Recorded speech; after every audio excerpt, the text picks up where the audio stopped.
আমি যখন ঘুমিয়ে আছিলাম তখন আমার বাবা ঘুমের মধ্যে আমার সাথে এক অদ্ভুত রকমের আচরণ করতে শুরু করেছিলেন। আমি তখন ভয়ে কিছু বলিনি, ঘুমের ভান করে পড়ে রইলাম। কিন্তু তার কিছুক্ষণ পরেই বাবা আমার সাথে যা করল তাতে আমার ফেটে যাওয়ার মতো অবস্থা হয়েছিল। পুরো গল্পটা শুনলে বন্ধুরা তোমরা হাতের কাজ করতে বাধ্য হবে। তাহলে চলো বন্ধুরা গল্পটি শুরু করি। গল্পটি শুরু করার আগে তোমাদের কাছে আমার ছোট্ট একটি অনুরোধ, দয়া করে তোমরা আমার জোনাকি ব্লগ চ্যানেলটি সাবস্ক্রাইব করে আমাকে সাপোর্ট করবে। আমার নাম নীলিমা আক্তার। আমি খুব গরিব ঘরের মেয়ে। আমার বাবা বাজারে ছোটখাটো ব্যবসা করে। আমার মা গৃহিণী, ঘরের কাজ এবং অন্যান্য কাজগুলো সম্পাদন করত। আমার মা দেখতে খুব সুন্দরী আছিল। আমরা এক ভাই এক বোন। আমার যখন 14 বছর বয়স তখন আমার ছোট ভাইয়ের বয়স মাত্র 4 বছর। খুব সুখে শান্তিতে চলছিল আমাদের জীবন। কিন্তু আমাদের জীবনে যে এরকম ধরনের একটা দুর্ঘটনা হবে তা কখনো কল্পনাও করতে পারিনি। বন্ধুরা, আমার যখন 15 বছর বয়স তখন আমার মায়ের একটি কঠিন রোগ হয়। এরপর মাকে ডাক্তারের কাছে নিয়ে গেলে ডাক্তার বলেছে, আমার মা হয়তো বেশি দিন বাঁচবে না। তোমার মায়ের কোনো শেষ ইচ্ছা থাকলে তোমরা তাকে পূরণ করে দাও এবং তোমার মায়ের যেমন চায় ভালো মন্দ তা খাইয়ে ফেলো, কারণ তোমার মা হয়তো আর সপ্তাহখানেক বাঁচতে পারে। ডাক্তারের মুখে এরকম ধরনের কথা শুনে আমার মাথায় যেন আকাশ ভেঙে পড়ল। কিন্তু ভাগ্যের কি পরিহাস! তারপর আর অল্প কিছুদিন পরেই আমার মা এই দুনিয়া ছেড়ে চলে গেলেন। বাবা মাকে হারানোর পর খুব একা হয়ে গেলেন। আর বেশিরভাগ সময় একা থাকতেন। কারো সাথে খুব বেশি একটা কথা বলতেন না। ব্যবসায় খুব একটা মনোযোগ দিতেন না। কেমন জানি মনমরা হয়ে থাকত। আমাদের পুরো পরিবারটা তখন সুখের ছায়ায় অন্ধকার হয়ে গিয়েছিল। আমারও খুব একটা ভালো লাগত না। আমিও নীরবে বসে বসে মার জন্য কান্না করতাম। এভাবে আমাদের সময় কাটতে লাগল। 2 থেকে 3 বছর পার হওয়ার পর আমরা আমাদের অবস্থাটাকে স্বাভাবিক করতে পেরেছিলাম। বাবাও আস্তে আস্তে তার অবস্থাকে স্বাভাবিক করতে পেরেছিল। এভাবে চলতে লাগলো আমাদের জীবন। মা মারা যাওয়ার প্রায় 2 থেকে 3 বছর পার হয়ে গেল। বাবা মোটামুটি আমাদের সাথে ভালোই ছিল, খারাপ ছিল না। কিন্তু বেশ কিছুদিন ধরে আমি লক্ষ্য করলাম বাবা আমার প্রতি কেমন করে যেন তাকিয়ে থাকে। তার তাকানো দেখলেই আমার কাছে মনে হয় যেন অন্য কোনো কিছু রহস্য লুকিয়ে রয়েছে। কিন্তু আমি তো এজন্য আমি এটাকে স্বাভাবিক মনে করতাম, কোনো কিছু মনে করতাম না। আর তাছাড়া বন্ধুরা, আমার তো মোটামুটি বিয়ের বয়স হয়েছে। আর আমি নবজ্যোতি, সদ্য যুবতী। যৌবনের আকর্ষণ সবেমাত্র আমার মধ্যে সম্পূর্ণ পরিপূর্ণ হয়ে উঠেছে। তখন আমার এই অবস্থায় যে কোনো ছেলে দেখলে তো মাথা না ঠিক থাকার কথা। কিন্তু আমি কখনো কল্পনাও করতে পারিনি আমার জীবনের সর্বপ্রথম যে দুর্ঘটনাটি হবে সেটি আমার বাবার দ্বারাই হবে। আমি ভাবতে আমার গায়ে শিহরণ দিয়ে ওঠে। যাই হোক বন্ধুরা, এভাবেই আমি আমার বাবার যে কুদৃষ্টি আমার প্রতি পড়তে থাকে তা আমি আর চোখে দেখতে শুরু করলাম এবং প্রায় লক্ষ্য করলাম বাবা আমার দিকে বিভিন্নভাবে, বিভিন্ন দৃষ্টিভঙ্গিতে আমার দিকে তাকিয়ে থাকে। তখন লজ্জায় আমার খুব খারাপ লাগে। মাঝে মধ্যে আমি বাবার কাছ থেকে গিয়ে দূরে বসে থাকতাম অথবা মনের কষ্টে কাঁদতাম আর বলতাম, মা তুমি আমাকে কোথায় রেখে গেলে? আমার কান্নার শব্দ শুনে বাবা আমার রুমে যেতেন। আমার রুমে গিয়ে বাবা আমাকে আদর করার নামে, সহানুভূতি দেখানোর নামে আমার প্রতি সে রকম আচরণ করতেন। আমার কাছে মনে হতো সেটা মোটেও কোনো স্বাভাবিক মানুষের কাজ না। আর এদিকে আমার ভাইটা তখন ছোট, সে খুব একটা বুঝত না আমার প্রতি বাবার অদ্ভুত দৃষ্টি এবং অদ্ভুত আচরণের কারণে। আমি একদিন বাবাকে কইলাম, বাবা মা মারা গেছে অনেক দিন হয়েছে। আমার মনে হচ্ছে কি তোমার একটা বিয়ের দরকার। তুমি যদি রাজি থাকো বাবা, তাহলে তোমাকে আমরা একটা বিবাহ করিয়ে দিব। আমার কথা শুনে বাবা অবাক হয়ে তাকিয়ে রইলেন আর বললেন, আরে তোর মাকে আমি খুব ভালোবাসতাম। ভালোবেসে তোর মাকে আমি বিয়ে করেছিলাম, কিন্তু অকালে তোর মাকে আমার কাছ থেকে সৃষ্টিকর্তা কেড়ে নিয়েছে। কি করব? আমার কপালে নাই। যাক মা, আমি খুশি আছি, আমি সন্তুষ্টি আছি। আমি তোমাদেরকে ছেড়ে আর কখনো বিয়ে করব না। তারপর বাবা আমাকে বলল, মা নীলিমা, তুমি কি তোমার মায়ের মতো? আমাকে ভালোবাসতে পারবে না। আমি তোমার ভালোবাসা পেয়ে সারা জীবন থাকতে চাই। তারপর আমি বাবাকে কইলাম, বাবা, আমি কি আর তোমাকে মায়ের মতো করে ভালোবাসতে পারব? মায়ের মতো আদর যত্ন করতে পারব? তখন আমাকে বাবা বলতেন, পারবে না মা, তুই তো আমার মেয়ে, তুই তোর মায়ের মতো করে আমাকে ভালোবাসবে। আমি কইলাম, ঠিক আছে বাবা, আমি যতদিন বেঁচে থাকব ততদিন আমি তোমাকে খুব ভালোবেসে যাব। আর এমনিতে বাবা, আমি তোমাকে খুব ভালোবাসি। আমার মুখ থেকে এরকম ধরনের কথা শুনে বাবা খুব খুশি হয়ে গেলেন। যাই হোক বন্ধুরা, এভাবেই চলতে লাগলো আমার দিনকাল। একদিন আমি আমাদের ওয়াশরুমে গোসল করতে গেলাম, তো আমার সবকিছুই ভেজা ছিল। মানে একবারে বুঝতে পারছেন তো বন্ধুরা, গোসল করা অবস্থায় যে রকম থাকতে হয়, ঠিক সেরকমই আমি ছিলাম। আমি যে গোসল করতেছি, বাবা সেটা বুঝতে পারি নাই। বাবা কিসের জন্য যেন ওয়াশরুমে গিয়ে মানে তাকাতে আমাকে অবস্থায় দেখে ফেল। আমি খুব একটা বুঝতে পারি নাই। তারপর হঠাৎ আমি চেয়ে দেখি বাবা আমার দিকে হা করে তাকিয়ে আছে। আমি এই অবস্থা দেখে আমি খুব লজ্জা পেয়ে যাই। আমি আমার নিজেকে দেখা করার চেষ্টা করি। তারপর বাবা তেতো করে আমার এখান থেকে চলেন।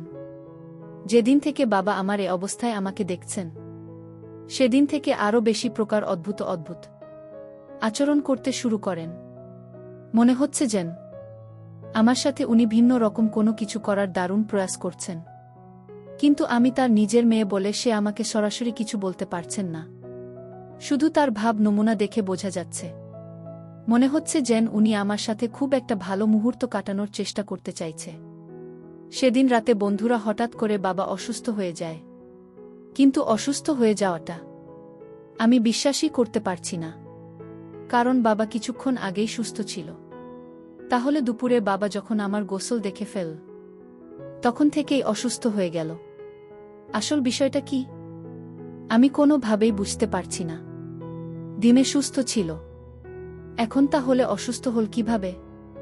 আর বাবার যে এটা অভিনয় ছিল তা আমি তখন বুঝতে পারি নাই।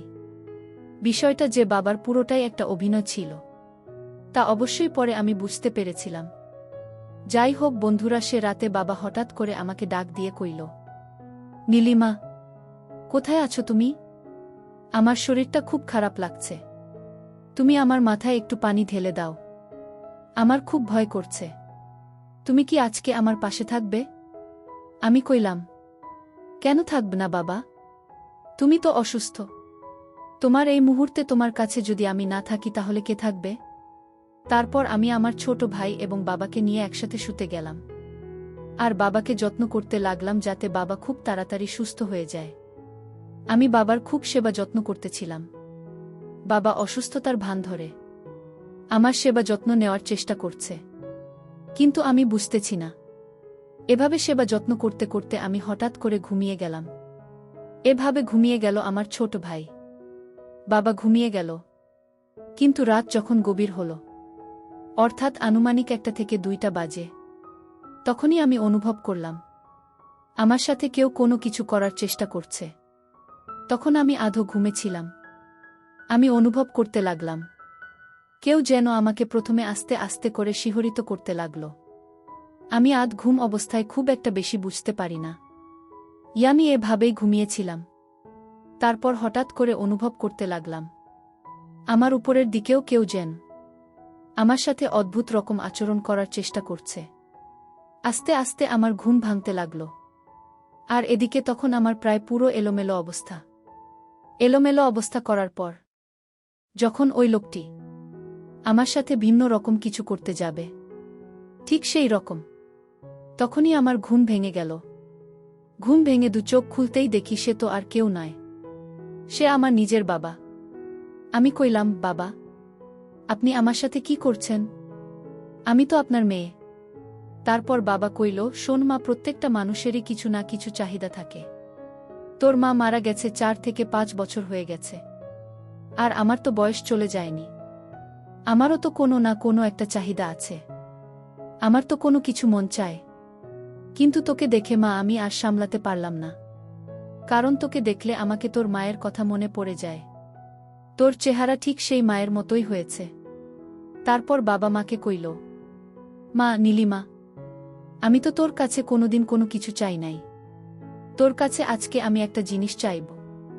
বাবার কথা শুনে আমি পরিষ্কার বুঝতে পারলাম বাবা আমার কাছে কি চাইছে। তারপরেও কিন্তু আমি বাবাকে কইলাম, বাবা তুমি যা আমার কাছে চাইছ তা কিভাবে সম্ভব? তারপর বাবা আমাকে কইল, মা নীলিমা, এখানে তো তুই আর আমি ছাড়া আর কেউ নাই, আর তাছাড়া তোর ছোট ভাই অন্যদিকে ফিরে ঘুমিয়ে রয়েছে। আর সবচেয়ে বড় কথা হচ্ছে, তোর মা মারা গেছে অনেক দিন হয়েছে। আমি অনেক দিনের ক্ষুধার্ত। আর এদিকে তোর পরিপূর্ণ বিয়ের বয়স হয়ে গেছে, কিন্তু অর্থের অভাবে আমি বিয়ে দিতে পারি না। তোর আর আমার দুজনের একটা অন্যতম চাহিদা আছে। তাহলে চল আমরা আর অপেক্ষা না করে আমরা আমাদের চাহিদা পূরণ করতে থাকি। বাবার মুখ থেকে এরকম কথা শুনে আমার সারা গায়ে আস্তে আস্তে শিহরণ জাগতে শুরু করল। কেমন জানি আমিও দুর্বল দুর্বল হয়ে যেতে লাগলাম। তারপর আমি দেখলাম বাবা আরও বেশি বেশি ঘনিষ্ঠ হওয়ার চেষ্টা করছে আমার সাথে। আসলে বন্ধুরা, চাহিদা তার নেই। তখন আর সম্পর্কের যেটা সম্পর্কে রইল না। মনে হলো যেন তারুণ্যের জের। পুরো পৃথিবীটাকে তখন তার অন্য সময় লেগেছিল। আর এই তরুণের ফলে আমার নিজের বাবা আমাকে এরকম ধরনের একটা কাজ করে ফেলেছিল, যে কাজটা করার ফলে প্রথমে আমি খুব ভয় এবং কষ্ট পেয়েছিলাম। তিনি যখন পুরোপুরি আমার উপরে অবস্থান করছিল, তখন আমার কাছে মনে হয়েছিল আমার দম বন্ধ হয়ে যাচ্ছে। মনে হয়েছিল আমি অনেক কষ্টের মধ্যেও কি যেন একটা সুখের ছায়া পেয়েছিলাম। কিছুক্ষণ পরে আমি পরিপূর্ণ সুখী এবং তৃপ্তি অনুভব করতে লাগলাম। বন্ধুরা, এরপর থেকেই প্রায় প্রতিদিনই বাবার সাথে আমার এরকম ধরনের রামকৃষ্ণ লীলা চলত। বন্ধুরা, ঘটনাটি ছিল অনেক দিন আগে। ঘটনাটি সত্যি আমার জীবনে অনেক বেদনাদায়ক ছিল, যদিও তখন বুঝতাম না। অবুঝের মতো কাজটা করে ফেলেছিলাম। আর বাবাও আমার এই দুর্বলতার সুযোগ ইচ্ছামতো কাজে লাগিয়েছিল। বন্ধুরা, তারপর নির্দিষ্ট একটি সময় আমার বিয়ে হয়ে গেছে। বাবা নিজেই তার চাহিদা পূরণ করে আমাকে অন্য একটি ছেলের হাতে তুলে দিলেন। কিন্তু ছেলেটি খুব ভালো ছিল, যে কারণে আমাকে পরিপূর্ণ স্ত্রীর মর্যাদা দিয়ে আমাকে এখনও খুব সুখে রাখছেন। যাই হোক বন্ধুরা, যদিও আমি এখন খুব সুখে আছি, কিন্তু যখন আমার অতীতের দৃশ্যগুলো আমার চোখে ভাসে, তখন আমার কাছে খুব খারাপ লাগে। মনে হয় যেন আমি ভিন্ন কোনো এক জগৎ থেকে সুখের রাজ্যে চলে এসেছি। পরিশেষে আমি তোমাদেরকে বলবো, পৃথিবী বৈচিত্র্যময়। আর পৃথিবীতে মাঝে মধ্যেই এমন কিছু ঘটনা ঘটে যায় যা মানুষের বিশ্বাসের অযোগ্য। ঠিক তেমনই একটি ঘটনা ঘটেছিল আমার জীবনে, যা তোমরা হয়তো বিশ্বাস করবে না, কিন্তু হ্যাঁ, এটাই সত্য। আর মাঝে মধ্যে এরকম কিছু অদ্ভুত ধরনের ঘটনা আমাদের পৃথিবীতে হয়, যে ঘটনাটি আমাদের বাস্তব স্বাভাবিক জীবনকে উপভোগ করে তোলে, আশ্চর্যপূর্ণ করে তোলে। আর তোমাদের জীবনেও হয়তো বন্ধুরা এরকম ধরনের ঘটনা ঘটতে পারে। তাই তোমরা এরকম পরিস্থিতিতে পড়লে তোমরা অবশ্যই নিজেকে সাবধান রাখার চেষ্টা করবে। বন্ধুরা, আজকে এই পর্যন্তই। আবারও আসব তোমাদের জন্য নতুন কোনো ভিডিও নিয়ে। ভিডিওটি যদি তোমাদের ভালো লাগে তাহলে একটি লাইক দিবে। প্রতিদিন আমি তোমাদেরকে একটা করে নতুন গল্প উপহার দিব। তাই তোমাদেরকে অনুরোধ করে বলছি, তোমরা যদি এরকম ধরনের মজার মজার গল্প পেতে চাও তাহলে দয়া করে আমার চ্যানেলটি সাবস্ক্রাইব করো। পরিশেষে তোমাদের সকলের সুস্বাস্থ্য কামনা করি। ভিডিওটি দেখার জন্য তোমাদের সকলকে অসংখ্য ধন্যবাদ।